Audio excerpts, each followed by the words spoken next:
Let's continue our study of class methods by creating some GUI input tools. Here's our problem statement. Create a library of class methods that can be used to do simple graphical user interface, GUI, input. Use the JOptionPane class. Well, the first thing we always need to do is to design our test data. So we're going to need to create some utility methods that can accept ints, doubles, chars, and Boolean. Now, we actually could do all of the primitive data types, and you may want to continue to do them after we stop. But since these are the ones we use the most often, these are the best ones to have. Now that our test data is designed, let's design our methods. Now, it's very important when you're creating a utility class that other people are going to use that you really think carefully about the design. If you think about this, the thing you want to pass in is the prompt. That is, the words that you're going to display to the user to tell them what to enter. And the only thing you need to get back is the data of the type that you want. So, for example, get int dialogue would return an int, whereas get double dialogue would return a double. Now, notice I've kept the construction here very much parallel.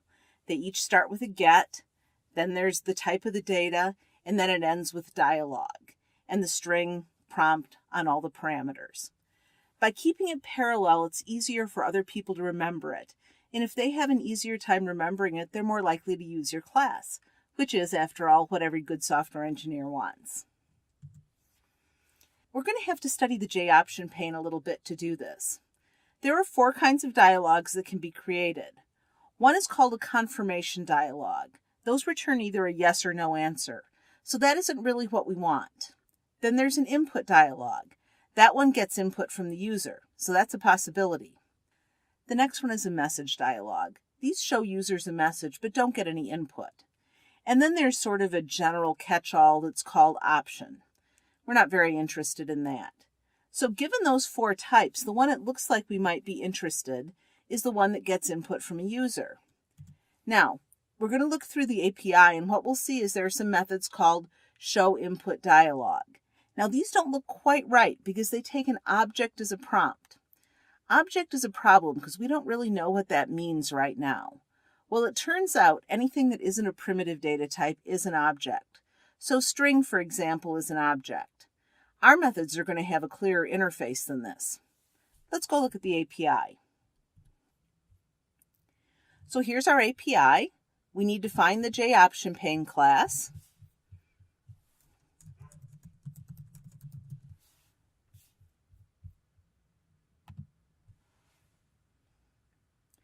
Here's our JOptionPane class. You'll notice at the top, they've told us about the 4 different kinds of dialogues. The confirmation dialogues, the input dialogues, the message dialogues, and the option dialogues. Notice that this makes it possible for us to really zero in quickly on the methods that we need. So let's go look at show input dialogue.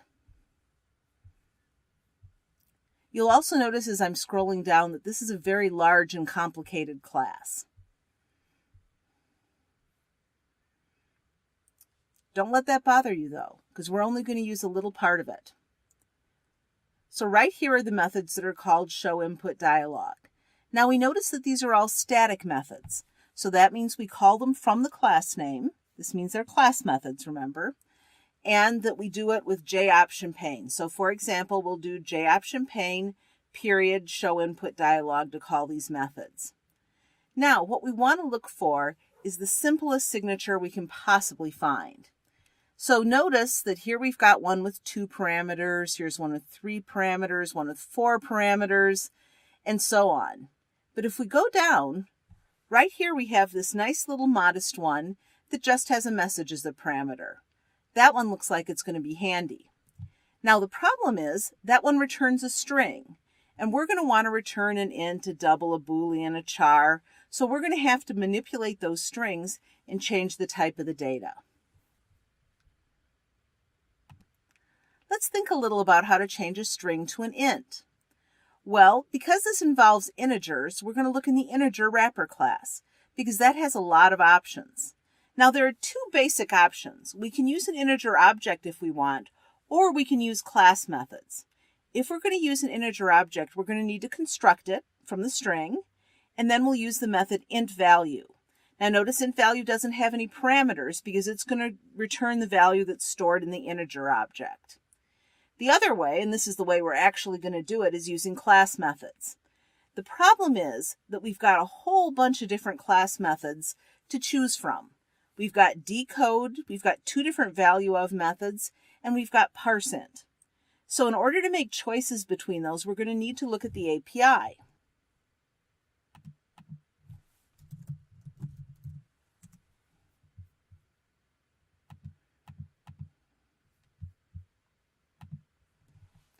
So here's the integer class in the API. Let's go and find the methods and read about them.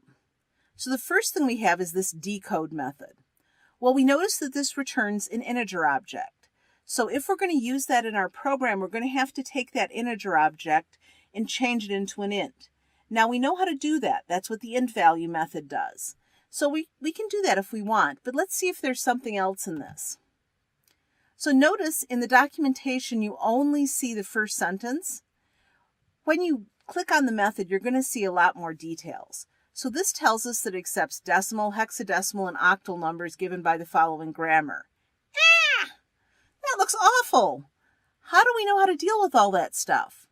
Well, what this kind of hints is that this may not be the best method for us to use, because this method is used for things that we don't really understand, like hex and octal. Now, I know some of you may know what these things are, but that's not something I expect you to know at this point. So let's back out of this method and go and look and see if there's another choice available. Remember, we had this parse int method that we were looking at. So parse int is an interesting choice. Notice it's a static method. This takes a string and returns an int. So that's nice. It's really nice to get the primitive data type that we wanted out instead of getting an integer object and then having to do a conversion. So let's see what the method's details are. Parse the string argument is a signed decimal integer. The characters in the string must all be decimal digits, except the first character may be an ASCII minus sign. Well, gee, doesn't that sound great? Notice this didn't get into a lot of complicated details that we can't understand, although there's some stuff coming up that's like that. So that looks like a really good method to choose. Now, I did mention that we had some other choices, so let's go and look at those choices. Actually, one of them was written right below here, so we can look at this value of. Now, this is returning an integer object, not an int primitive data type. So if we choose to use this method, we're going to have to do something else after to change the integer into an int. So that's not so attractive. There's also this matter of this radix thing. Now, we don't really know what a radix is, and so that probably isn't the method we want. Now, there's another value of method right below it that's kind of interesting. This has a little more attractive signature. It has a string parameter, which is what we were looking for because we're trying to change a string into an int. But again, it's returning an integer type. So that's not quite as nice.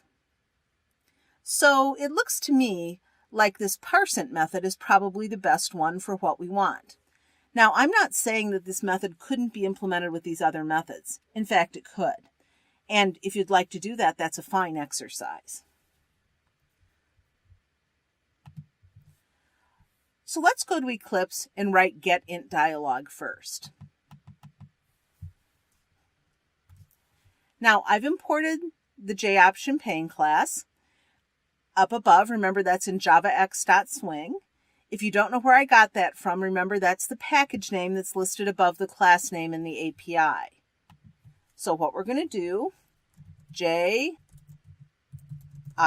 pane, show input dialog with whatever prompt gets passed into the parameter.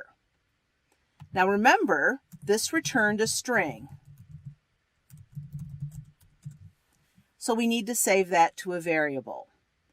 The next thing we need to do is to convert that string to an integer. And that's where our integer class comes in. So we'll have an int, which I'm going to call result, and that's going to be integer.parseInt of the result string. So that takes the string that's handed back from JOption pane and changes it into an integer. The last thing we need to do is to return the result. So now it looks like we have a working method. Before we go and write get double dialog, get string dialog, and get Boolean dialog, it's probably a pretty good idea to test this out to make sure it's still working. Let's create a little main program here. I'll talk about another testing option later. So here's our main program. Public static void main string square bracket args. So what we're going to do is GUI utilities get int dialog, and let's give the prompt enter an integer, and let's just write it out. System out print line.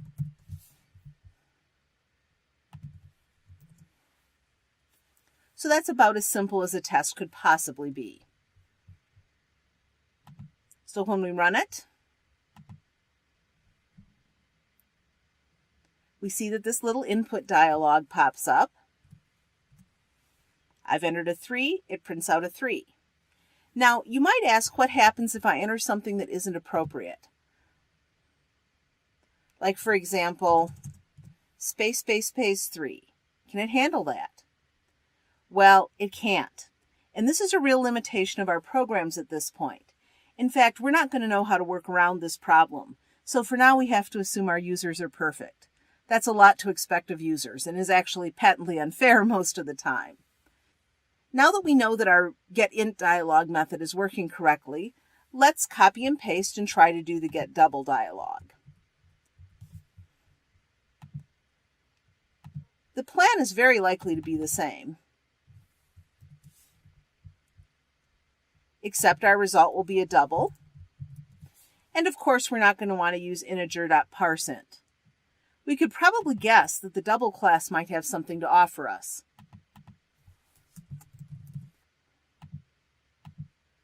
Notice there are a lot of classes that have double in their names, so make sure you're picking the right one. We would really hope that we could find a parse double method. And look at that. There's a nice one created. Pay attention to what they're doing in the API here. By giving names that were parallel, that were similar, it made it much easier for us to find this method. Remember that when you're programming, because it's a considerate thing to do. So we were in the double class, so we'll change that integer to double. And instead of parseInt, we will parse double. The only thing that needs to be changed is that I forgot to put the string prompt parameter in. We can see that the code is compiling. Let's change our little test program.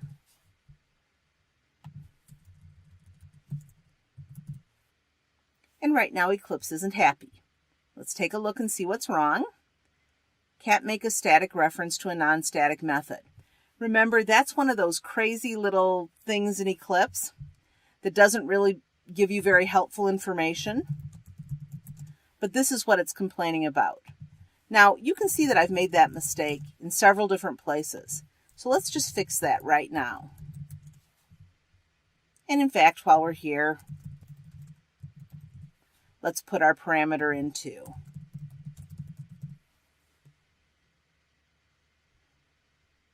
Okay, Eclipse is happy now, so let's run the program.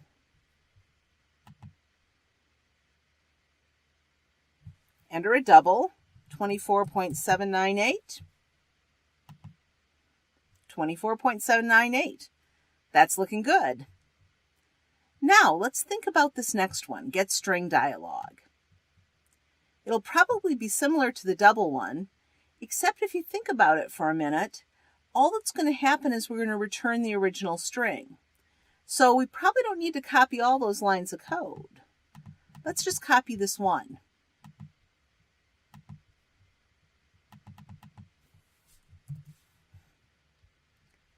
And in fact, in this case, we don't need to save to a local variable.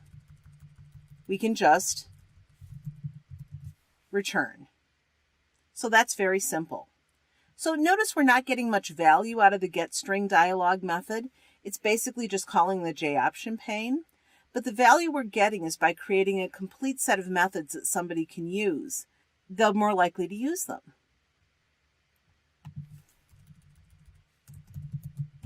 So let's test. Once again.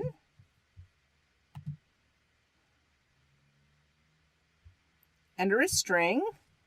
My dog has fleas. My dog doesn't have fleas, by the way. Okay, that's looking good. And the last thing we need is get Boolean dialog. Now we might guess that that's going to look pretty much the same as the int and double cases.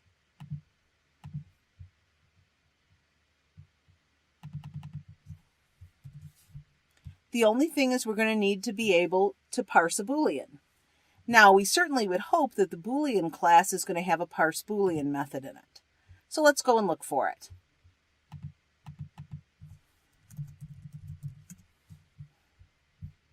There's the Boolean class. And what do you know? Parse Boolean. Again, very good design of the Java API to use the same style of method names. Makes it much easier to do things like this. We'll get our result string. Here, instead of result being a double, it's Boolean. The class name is Boolean.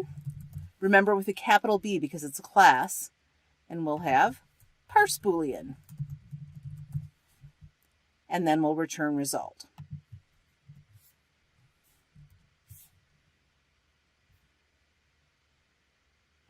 So now we'll get a Boolean dialog.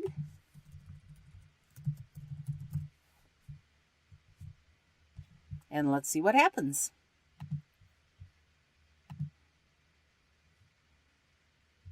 Enter a Boolean. And it hands back true. Now we might experiment with that a little bit. For example, can it handle true with a capital T? And notice it can. So that's kind of cool. What will happen if we put a space in front of it? So there's my space, and now true. And that handed back false. Wasn't that strange? Well, I think we better go and take a look at that parse Boolean method and see what's really going on. So here's parse Boolean. Parses the string argument as a Boolean. The Boolean returned represents the value true if the string argument is not null and is equal, ignoring case, to the string true. Now notice they don't have any spaces in front of it. So parse Boolean capital true returns true, and parse Boolean yes returns false. Okay, so there's some strange stuff going on there, but it does look like that was working correctly.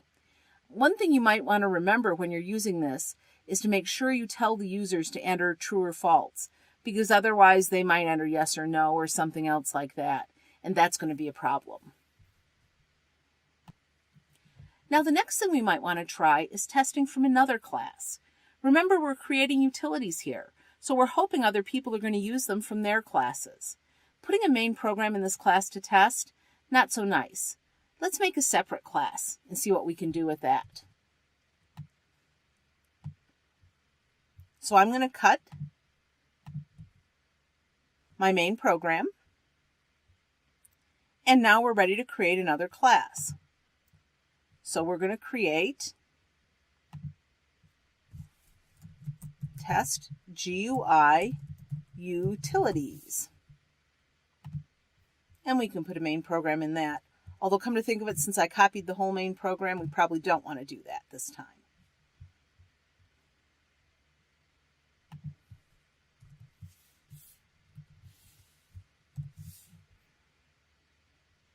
So here we go. There it is with entered Boolean. We'll do system. Actually, let's just copy and paste.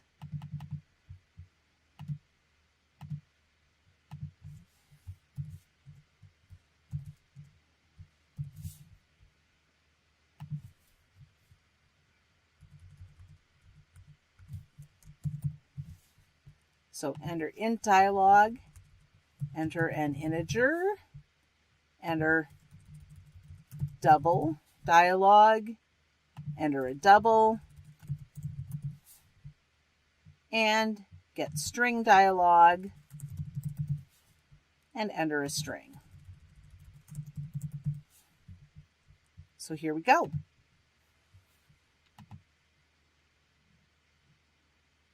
Enter a Boolean.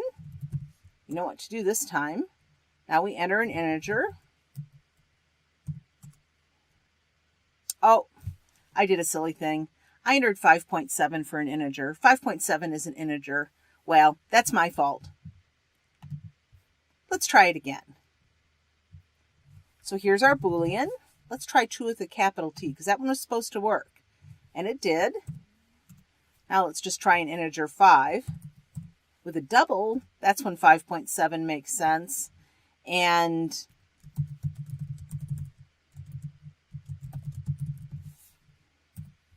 here's our string. My dog does not have fleas. So it looks like our code is working just fine at this point. Now the next thing we want to do, since we want other people to use our code, is to add Javadoc. When you make a class that's made to be used by other classes and other people, you need to document the methods well. But luckily, we can create documentation that looks identical to the API using Javadoc. First off, here's how you Javadoc methods. The first thing you do is a slash and 2 asterisks. Then you describe the method. The first sentence is extremely important because that's the one that goes in the table at the start. So it needs to be a summary and it needs to end with a period. The other sentences that you add in will be visible in the longer form. Then you do @param, the parameter name, and a description of the parameter for every single parameter. So there may be 10 of those or there may be none, depending on whether you have parameters or not. And then @return description. The Javadoc method ends with */. Now the good news here is that Eclipse helps us with this by putting in the parameter in the return correctly. So let's go and document our methods. Now notice that I'm not documenting the test GUI utilities class. That was just for our use. That one's not so important.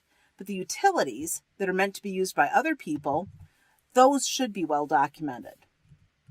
So here we go, /**. Now don't let the fact that Eclipse is freaking out bother you. It just thinks everything's a comment now. It'll calm down when we finish our Javadoc.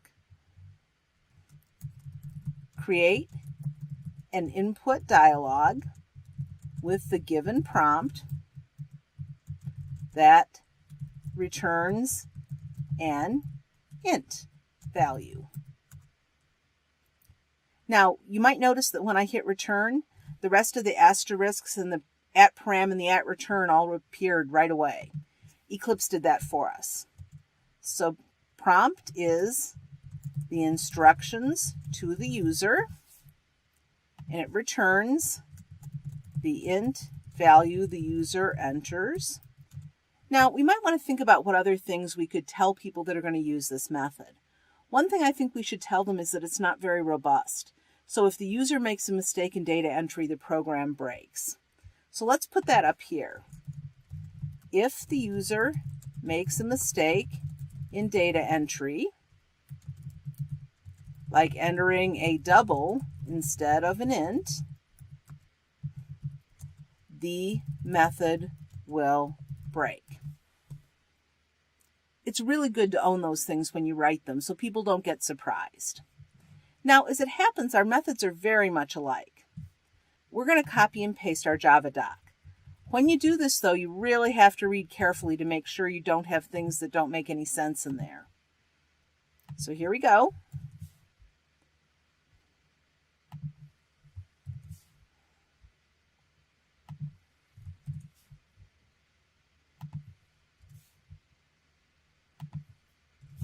I'm going to go back and read these one at a time and make sure they make sense. Create an input dialog with a given prompt that returns an int value. No, not an int value. A double value. If the user makes a mistake in entering, like entering a double instead of an int, no. Like entering an int instead of a double, the method will break. So this will be the double value the user enters. Okay, so that one looks good. And now we'll do the other two. Create an input dialog with a given prompt that returns a string. If the user makes a mistake in data entry, like entering a double instead of an int. Well, now this doesn't actually make sense this time, because anything the user enters is going to be a string. So let's get that out of there. And the value the user enters. Create an input dialog with a given prompt that returns a Boolean value. If the user makes a mistake in data entry, like entering double instead of an int, so not an int, but a Boolean, the method will break. The prompt is still the instructions to the user. We have some other information. We know that that parse Boolean is doing something weird. So we really have a responsibility to tell our users about this. The method will accept true or true as legal true values. Any other value will return false, including space true. So notice I'm trying to give the user as much information as possible. Part of this is professionalism. When other people use my code, I want them to know what to expect, and I want them to think well of me as a professional. Being clear about these things really makes a difference. Now, one thing you may notice is the documentation for this method is actually longer than the method is. That's very typical of professional code. In fact, professional code should have at least 50% comments. Now, we haven't been doing that up to this point because we're still beginners. But as you become more and more proficient, you need to learn to document your programs properly. And so you're going to see more and more documentation going into programs as we go along. Well, this is all very exciting, except we haven't actually seen the Javadoc yet. Well, before we see the Javadoc, let's Javadoc the class. The preamble that we've been reading from the API comes from the Javadoc for the class.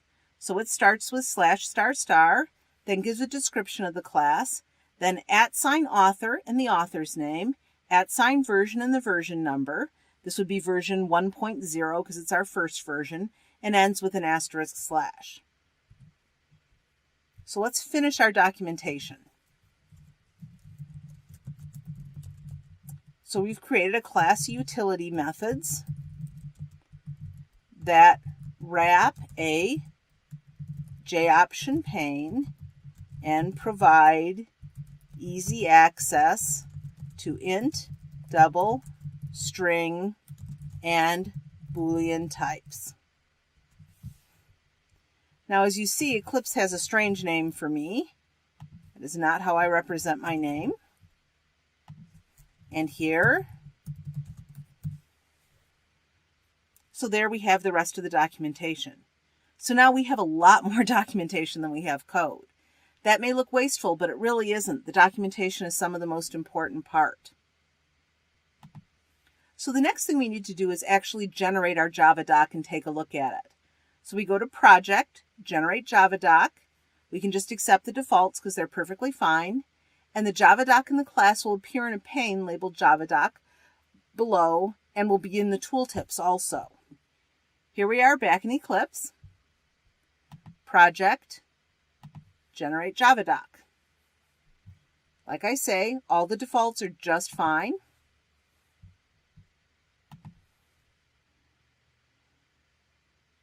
And so you see a lot of stuff scrolling by. Don't panic. And there we go. So now when we go to Javadoc, what we'll see is the Java that we just wrote. So for example, if we go to this method, get Int Dialogue, there it is. Let's go to the long one that we wrote. Get Boolean Dialogue. So notice it's both in the tooltips that hover over here and also in the Javadoc pane down here. The other place where you can see it is right here. And notice this one now looks exactly like the beautiful Javadoc pages that we've been using in the API. Javadoc is a really neat feature of Java and one that I enjoy using a lot. Not only when other people write it, but when I write it too. Now, the other thing that we probably need to learn about at this point is how to handle Eclipse windows and frames. You may already have run into the situation where you accidentally close your Package Explorer and don't know how to get that back. That's a bad thing. So let me teach you a little bit of Eclipse vocabulary. Views are tools that show the data in your project in different ways. So for example, your code can be shown as code, it can be shown in Javadoc, it can be shown as files in the Package Explorer, and I/O can be shown in the console. These are all different ways of looking at the same piece of code. To go to views, you select them from the window menu. Okay, so let's say, for example, that I slipped and I got rid of my Package Explorer. To get that back, I go to Window, Show View, Package Explorer, and you notice it pops right back. Maybe I got rid of my Javadoc pane prematurely. So we'll do Window, Show View, Javadoc, and there it is back. Now, the other thing you'll need to know about are perspectives. What perspectives are is arrangements of views. Now, there are two basic ones that we usually use. One is called Java, which is the default one, and one is called Debug. It's also very handy, as you will see soon. So let's take a look at those. So your perspectives are over here. This is the Java perspective, which is the standard one we've been using all semester. And right there is the debugging perspective. Now, we don't know exactly what to do about this just exactly yet, so we're not going to use that perspective. But do understand that perspectives are made up of views, and views are the tools that allow you to look at your data. That will make it a lot less frustrating if you accidentally close something you wish you had back. So keep programming.